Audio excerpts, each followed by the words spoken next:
Olá, meus amigos, minhas amigas. Estamos aqui novamente para esse encontro semanal com o grupo Aulas da Vida, que acontece todas as sextas-feiras e é transmitido pela Rádio e TV SEAC de Bauru, estado de São Paulo. O tema do mês que o Aulas da Vida resolveu falar é sobre como melhorar a vida. Não somos nenhum perito em dar receitas de melhorar a vida, mas algumas atitudes sim nós podemos tomar para que a nossa vida se torne um pouco mais leve, melhor de viver. Mas antes de falar com vocês, vamos fazer uma pequena prece. Deus Pai de infinita misericórdia, Jesus, estamos aqui reunidos em vosso santo nome para dar início aos estudos dessa tarde. Lembrando, Jesus, que peça sua presença aqui entre nós, para que possamos entender o vosso Evangelho, a nossa doutrina espírita, e trazer essas práticas para os nossos dias atuais. Conto com a sua presença, Senhor, e peço humildemente que possas abençoar a cada um dos nossos ouvintes. Obrigado, Jesus. Eu sou Amália e hoje eu falo com vocês sobre aprender a servir. Não é o servir do trabalho remunerado, mas é aquele trabalho de servir com Jesus. Mas o que é servir? Nos dicionários nos dizem o quê? Que servir é trabalhar em favor de alguém, é ajudar, é auxiliar uma instituição, né? Uma ideia, ajudar a ser útil. Como é que eu posso dizer a vocês? Ser prestativo. E no sentido figurado, é o que nós costumamos também dizer de servir a pátria. Mas, quando nós decidimos a servir, alguns propósitos nós devemos ter em mente.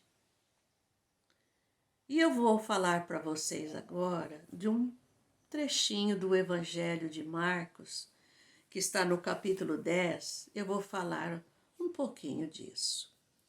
Jesus, estando com seus discípulos pelos lados da Judéia, teria que voltar a Jerusalém.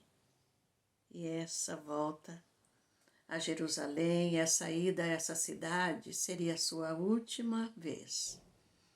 Ele reuniu seus discípulos e puseram-se a caminho de Jerusalém. Porque Jesus também já estava sabendo o que estavam tramando contra ele, os sacerdotes, os escribas, os doutores da lei, os fariseus, aqueles que não aceitavam os seus ensinamentos, estavam tramando a sua prisão e a sua morte. E ele, já tendo conhecimento disso, foi conversando com os seus apóstolos com a finalidade de fazê-los entender que ele ia partir, porque isso ia doer muito neles. Eles já estavam muito apegados àquela figura de Jesus maravilhosa. E ele falava do seu martírio, queriam fazer com ele, que ele voltaria ao Pai, que o reino dele não era desse mundo, era do mundo espiritual. E eles ouviam-no atentamente. 2 irmãos, discípulos seus, muito presentes em sua vida, se aproximaram dele e fizeram uma seguinte pergunta: se, quando Jesus estivesse na glória divina, se eles também poderiam estar com Jesus, e se Jesus colocasse um sentado à sua direita e outro sentado à sua esquerda. Jesus amorosamente olha para eles e responde que não cabia a ele tomar essa decisão, porque isso que eles estavam pedindo seria para aqueles que já estivessem preparados. E naturalmente Jesus sabia que eles ainda não podiam deixar esse mundo, que a tarefa deles estava apenas começando. E Jesus necessitava deles aqui, né, na terra, para propagar o seu evangelho. E Jesus percebeu então que os discípulos, outros 10, ficaram muito indignados com esse pedido, talvez até enciumados com esse pedido de João e Tiago, e começaram até uma discussão. Jesus então chamou-os e lhes disse a seguinte frase: qualquer um de vós que quiser ser o maior e ser o primeiro, antes será servo de todos. Antes será servo de todos. Aqueles que quiserem ser o maior e o primeiro. Porque eu, o Filho do Homem, não veio para ser servido, mas para servir. Mas, ouvindo isso, ele ainda complementou que além dele servir, ele também daria sua vida em resgate de muitos. Então, fique aí para todos nós nos dias de hoje. Aquele que quiser ser maior e ser o primeiro diante de Deus, antes começa a servir a todos. Jesus veio para isso. Todos nós sabemos que Jesus veio para servir. Então, hoje nós vamos aprender o que é servir com Jesus. Quando dissemos a palavra servir, quando nós decidimos a entender realmente o que é essa palavra, nós já estamos tendo uma certa compreensão do que Jesus pedia para todos nós. Porque servir também é doar as nossas forças físicas, as nossas aptidões intelectuais. E quando nós passamos a entender tudo isso, sabemos que é realmente o tipo de servir que Jesus pede e que ele fez quando esteve entre nós. Daí nós poderemos dizer que nós estamos já assim começando a entender o que é essa palavra servir. Aquele que serve com amor, sim, aquele que serve com amor, sabe que o corpo físico precisa do pão material para sobreviver. Todos nós precisamos. Mas ele reconhece também que precisamos, e o outro também precisa, do pão espiritual. E esse pão espiritual nós podemos dar a esses irmãos. Sim, seja na forma de uma palavra fraterna, uma palavra de paz, uma palavra de compreensão, porque o Espírito carece desse pão, carece dessa palavra de paz, essa palavra de alegria, que podemos sim fornecer às outras pessoas. Os espíritas já aprendem, já sabem que servir faz bem à mente e faz bem ao coração. Isso é a primeira coisa que a gente aprende no espiritismo, é servir. Inclusive, o nosso lema, o lema do espírita é: fora da caridade não há salvação. Principalmente quando abraçam um trabalho voluntário em que não almejam a retribuição monetária ou de qualquer outra espécie. Porque eles sabem que servir, essa atividade voluntária, somente engrandece o ser humano, tanto aquele que faz quanto aquele que recebe, e, num sentido maior, engrandecem a sociedade e o meio em que vivemos. Nós sabemos disso, que através do servir podemos fazer muito. Contudo, meus irmãos, muitas pessoas que ainda não entendem certos princípios do servir se equivocam quanto a essa hora que ele dá em benefício de uma instituição ou em benefício de uma pessoa. Por que eu digo que eles se equivocam? Porque uns acham que devem receber dinheiro, sim, pela sua hora de trabalho.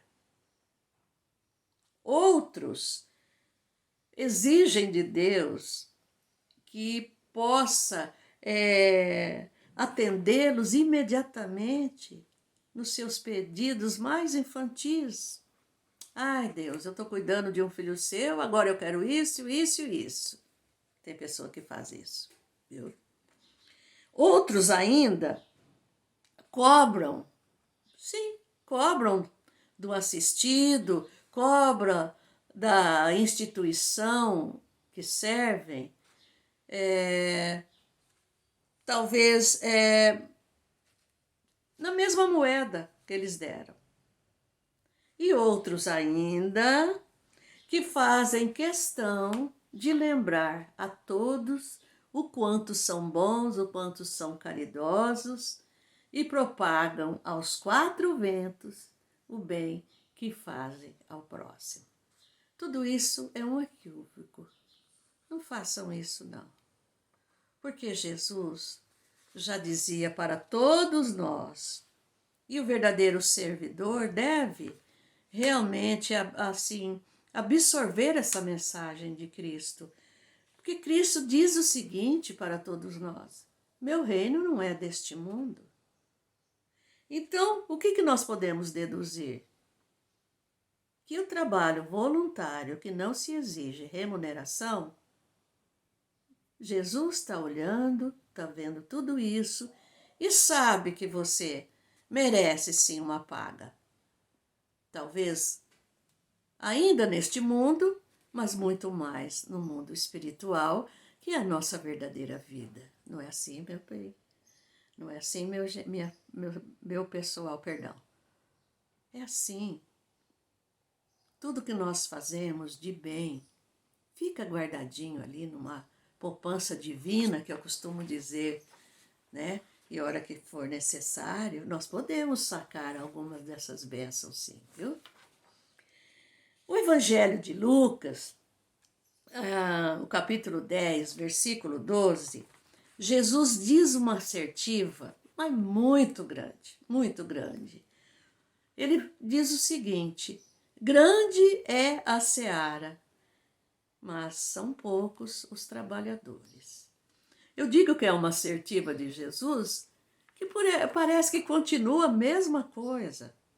Quanto trabalho aí fora que há por fazer e falta essa mão de obra. Jesus estava muito certo, isso ainda continua. Há muito trabalho e há pouco trabalhador. Por que isso acontece? Porque nós, seres humanos, somos pródigos em dar desculpas para não servir. Emmanuel já diz uma certa vez que essas desculpas que nós damos para não servir, essas desculpas são filhas da preguiça. Olha o que Emmanuel nos diz. São filhas da preguiça. E é verdade. Vocês vão prestar atenção que eu vou dizer alguma coisa para vocês sobre essas desculpas. Principalmente, né, quando nós somos chamados a servir seja por um amigo, seja por um familiar, seja por um dirigente do templo que você frequenta, né? Um dirigente religioso.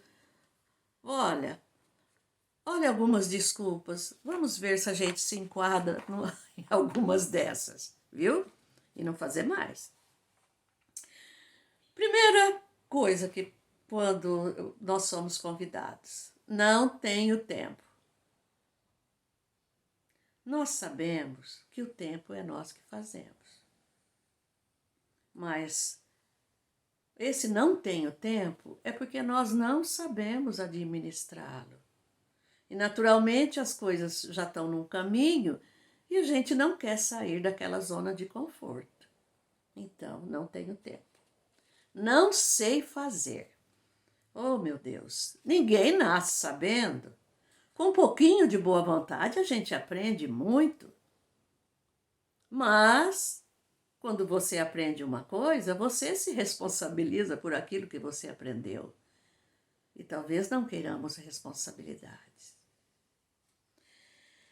Não tenho dinheiro. Olha, isso também é outra desculpa descabida. Porque mesmo você não tendo dinheiro, às vezes um vizinho está doente, você pode prestar-lhe um auxílio, né? Teve uma tarefa doméstica, às vezes, né? Uma criança que está necessitando ser cuidada, às vezes a mãe precisa se ausentar.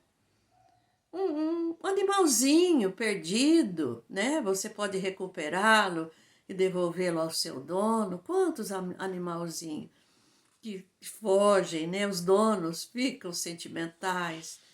E a gente pode fazer isso sim.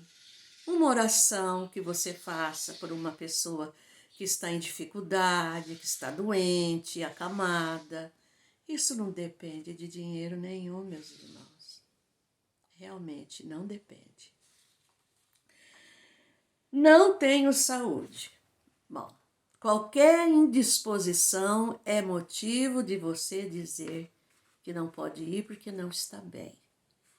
Mas te convida para um jantar, um almoço, uma festinha, uma balada. Ah, todo mundo cria saúde, não é assim? É desse jeito mesmo. Tenho medo. Isso é muito comum.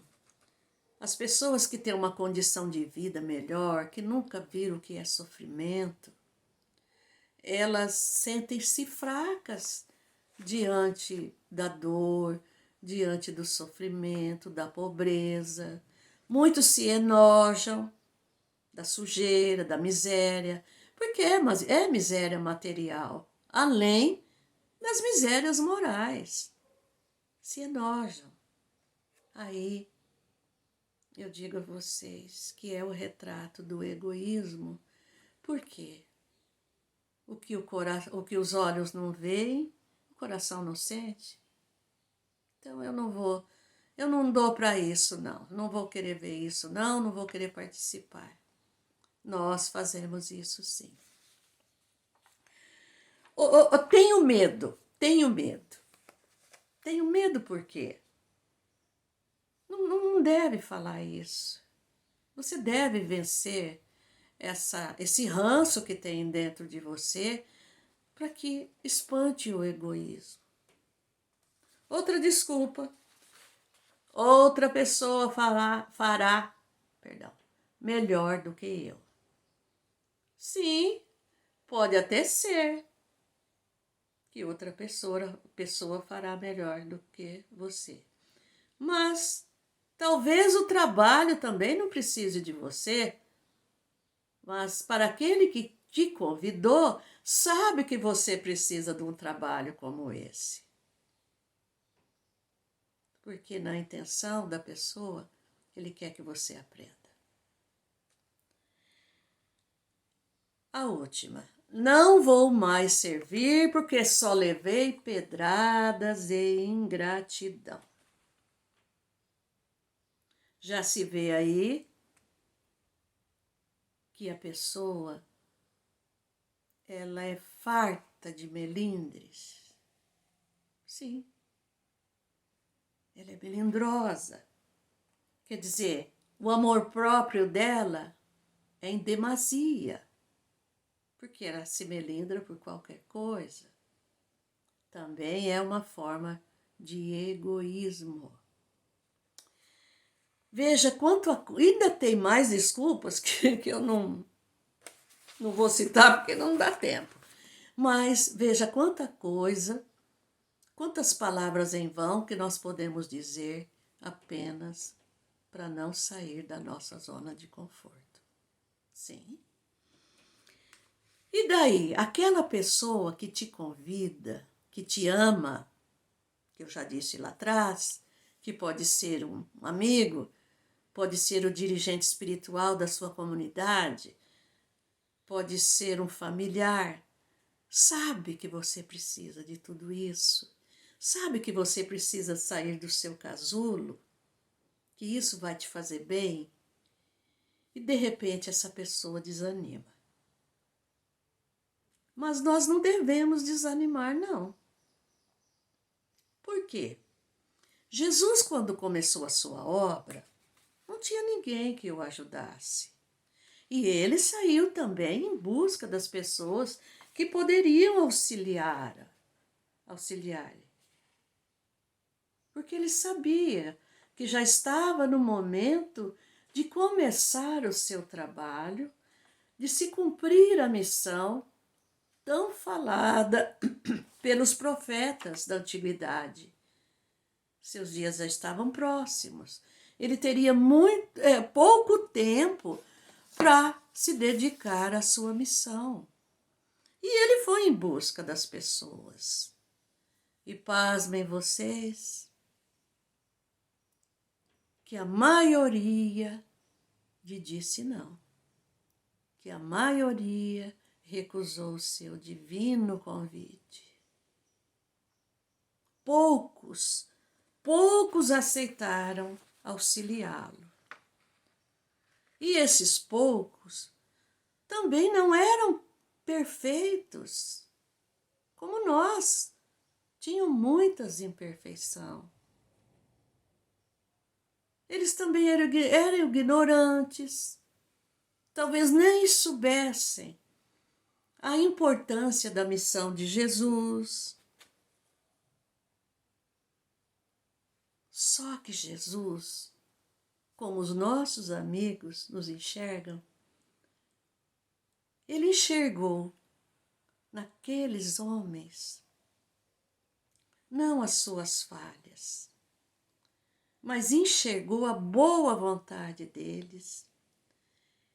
Enxergou o quê? Que eram instrumentos preciosos, com grande potencial, que ele poderia utilizar, ensinando-lhes as leis do amor. E aí sim, eles poderiam auxiliá-lo, porque eles também careciam de muitos ensinamentos. Jesus não selecionou os perfeitos, os sábios, os doutores da lei. Não, não foi. Enxergou naqueles homens simples que eles já estavam prontos para receber aquela luz espiritual que ele trazia. E ele enxerga isso em todos nós também. Nós também temos potencial, basta usá-lo. Servir com Jesus, meus amigos, temos que ter sempre em mente que quase sempre estaremos lidando com almas enfermas, muito carentes de tudo. Sim, muitos carentes de tudo. Mas, por outro lado, essas mesmas almas enfermas e frágeis, Elas podem nos ensinar muita coisa. Sim, mas como que eu vou aprender com esse pessoal? Você vai aprender sim. Primeiro, você vai aprender que nós possuímos mais do que necessitamos. Quando você tomar ciência da miséria que existe aí fora, você vai ter essa consciência de pensar: eu tenho demais. Aprendemos a exercitar nossa paciência e nossa compaixão, porque seremos desafiados em nossa paciência. Mas também veremos que criaturas que sofrem, é o retrato da paciência. E isso é ensinamento para todos nós. Aprendemos também a exercer o amor desinteressado que tanto Jesus nos pedia. Amor ao próximo. E passamos a compreender um pouco mais as misérias materiais e as misérias morais que afetam a todos nós. Nós podemos não ter misérias materiais, mas ainda quantas misérias morais nós somos ainda portadores. E sobretudo aprendemos também que podemos servir em toda parte. Toda parte a necessidade de dor pessoal. E vou dizer agora a vocês que Allan Kardec, na questão 643 do Livro dos Espíritos, faz uma pergunta sobre isso, sobre servir. Eu vou ler a pergunta. Há pessoas que, pela sua posição, não tenham a possibilidade de fazer o bem? Quer dizer, quando ele diz há pessoas que, pela sua posição, talvez seja uma pobreza extrema, a pessoa tem deficiência, às vezes visual, auditiva, ou até da fala, motora, né? Ou às vezes está acamada num leito, até num leito de hospital. A sua posição talvez o impede de servir, de fazer o bem. É isso que ele pergunta aos espíritos benfeitores. Vejamos o que eles respondem. Não há ninguém que não possa fazer o bem. Ninguém. Vamos ver por quê. Só o egoísta não encontra jamais a ocasião de praticá-lo. Então, é o que eu digo. Mesmo você estando numa cama de um hospital, doente, não está em coma, a sua mente ainda está funcionando, você pode fazer uma oração, às vezes até para aquele companheiro ali do lado que está muito pior do que você. Ou alguém que acaba de desencarnar. Você pode, através do pensamento, mesmo que você não fale, você pode entoar uma prece a Deus e a Jesus por aquele ser. E até por você mesmo. Eles continuam respondendo. Basta estar em contato, com outros homens para encontrar a ocasião de fazer o bem. Pessoal, basta você estar com outras pessoas, e eu digo sempre para os meus pupilos, nós somos chamados a trabalhar, a servir em qualquer lugar que nós estamos. Eu vou sair para um passeio, eu não quero contato com ninguém, com celular. Tudo bem, mas no local alguém vai precisar de você. Preste atenção nisso, viu? E eles ainda continuam falando. A cada dia da vida, oferece essa possibilidade a quem não estiver cego pelo egoísmo. Porque fazer o bem não é só ser caridoso, mas ser útil na medida do possível todas as vezes que o auxílio se fizer necessário. Então, dá para que a gente entender que nós podemos ser útil em toda parte, a qualquer hora. Kardec fez muito bem essa pergunta e os bons espíritos respondem também muito bem. Contudo, meus amigos, nós estamos falando sobre aprender a servir.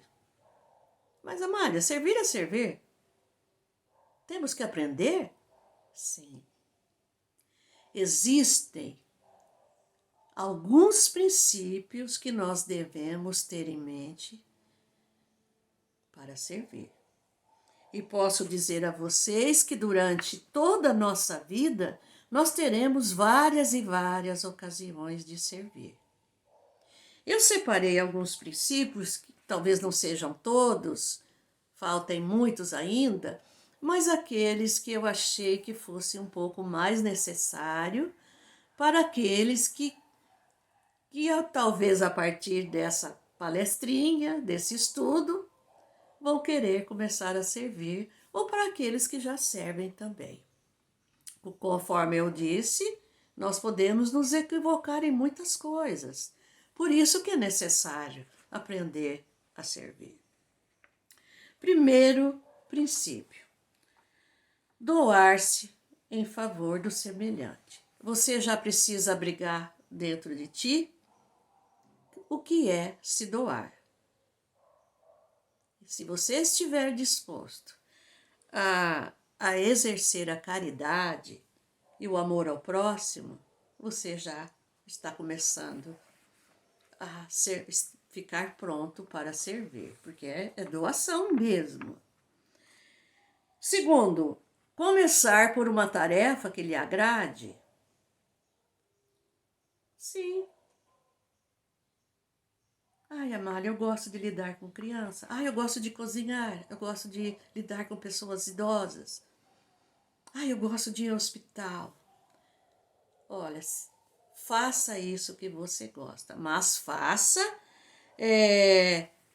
com amor, dando o melhor de si mesmo. Terceiro, planejar o dia e a hora da semana. Porque quando você planeja direitinho aquela hora da semana, aquele dia disponível, você não vai entrar em conflito com outras atividades que você possa ter. Então, é muito bom planejar. Eu tenho a quarta-feira, eu posso doar 2 horas, 3 horas, 1 hora, 30 minutos, o que seja. Mas é aquilo que você determina, não é assim? Quarto princípio, um dos mais necessários: ter empatia. Ter empatia. O que é empatia? Empatia é você se colocar no lugar do outro. Sim, tentar se aproximar daquilo que ele está sentindo. Isso chama-se empatia. E você realmente entender o que a pessoa está passando. Quinto, exercício da tolerância e da paciência. Não se esqueçam, são pessoas frágeis que vamos estar ali lidando com elas. Talvez elas vão te dizer coisas penosas, pesadas, e você sente. Ou talvez você vai ver a paciência da pessoa também é tão grande, né? Que você fica admirado daquela que sofre. E sexto, ignorar as opiniões contrárias daqueles a quem servimos. Isso vai muito aí com a paciência. Porque às vezes você vai fazer as coisas com um sorriso nos lábios, dando o melhor de si, a pessoa vai jogar aí na sua cara: eu não quero, isso aqui não presta, isso é ruim, você não tem outra coisa melhor para me dar? Pessoal, eu só posso te dizer um conselho, um conselhinho: afaste de si o melindre. Porque se você se melindrar, você vai acabar discutindo com a pessoa. Faça de conta que não ouviu, tá? Não esperar agradecimentos é o 7º. Muitas vezes você vai receber só pedrada mesmo, ingratidão daquele que você serve. Mas eu vou te dar um conselho. Antes de começar a servir, vacine-se contra a ingratidão e contra melindre. Vacine-se. Outro quesito importante. Ser pontual. Ser pontual e constante. Porque tem servidor que é um turista. Ele chega sempre atrasado, vem uma semana, falta 2. E isso é um prejuízo enorme para aquela equipe que já preparou esse trabalho. É um prejuízo muito grande. Por quê? Ele está contando com você, os assistidos estão contando com você também. Outra coisa que tem a ver com isso também: avisar com antecedência quando você tiver que faltar. Aí tem aquela história: não vou avisar não, tem muita gente lá. Mas se de repente você faltou, o outro faltou também, ninguém avisa, chega na hora do trabalho, cadê? O trabalho é grande, como disse Jesus, e os servidores são poucos. Avise com antecedência, porque assim o organizador desse trabalho terá tempo de procurar outra pessoa para aquele dia, pelo menos, né? E a tarefa não ficar prejudicada. Outra coisa que tem a ver com isso também: não desertar da tarefa. Sim, não desertar da tarefa. Porque muitos vão um dia, vão 2, vão terceira semana. Nossa, o dirigente daquela equipe está feliz. Ai, que bom, a pessoa não falta. Ela vai embora, nunca mais volta, não avisa, não dá satisfação nenhuma. Isso é falta de responsabilidade, minha gente. E falta de educação também. A primeira providência, ou se você não está se adequando àquele meio, com aquela tarefa, ou surgiu uma outra ocupação que você tenha que fazer, a primeira regra seria ligar para o dirigente, conversar com o dirigente: não vou poder mais fazer parte. Seria isso uma atitude educada. Mas o desertor, ele não pensa nisso, não. E como a tarefa novamente fica prejudicada? Porque às vezes o dirigente do trabalho espera uma semana. Acho que essa semana ele virá. Nada. A outra também, nada. E aí, arrumar outro trabalhador? Novamente eu digo, o trabalho é muito e o servidor é são poucos. Não façam isso, não. Avise com antecedência para que ele tenha tempo de colocar outra pessoa ali naquela lacuna que ficou, que vai ficar. Conforme eu já disse, não esperar agradecimentos. Não, não faça isso. De jeito nenhum. Nem agradecimento com palavra, nem agradecimento com moeda, nem agradecimento com outro favor que você acha que deve prestar a você. Mais outra vacina. Vacine-se contra o egoísmo. É outra vacina que a gente tem que tomar. E por último, servir com alegria. Isso que é o mais importante.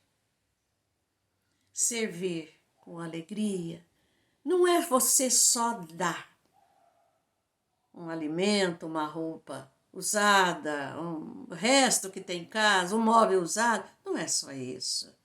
Mas é também servir com uma palavra de conforto, uma palavra de paz, uma palavra de alegria, uma palavra de compreensão. E, naturalmente, essa palavra recheada com um belo e fraterno sorriso. Um sorriso e uma palavra amiga abre cofres, mas cofres muito pesados, muito duros. Não se esqueçam disso. Servir com Jesus, meus amigos e minhas amigas, é seguir o que ele disse lá em João 13, 43, não, perdão, 34, 35. Ele disse o seguinte: um novo mandamento eu vos dou, que vos ameis, mas muito, muito, uns aos outros, como eu vos amei. E nisto, todos vós serão conhecidos como os meus discípulos. Eu penso que aquele que é cristão, aquele que professa uma religião, aquele que já está aprendendo a amar ao próximo, quer ser um discípulo de Jesus naturalmente. E nessa tarde de hoje, eu quero agradecer a paciência e a compreensão de vocês comigo, mas quero também dizer que é muito bom estudar o Evangelho, estudar a doutrina e compartilhar com todos vocês. Fiquem todos na paz do Divino Mestre Jesus.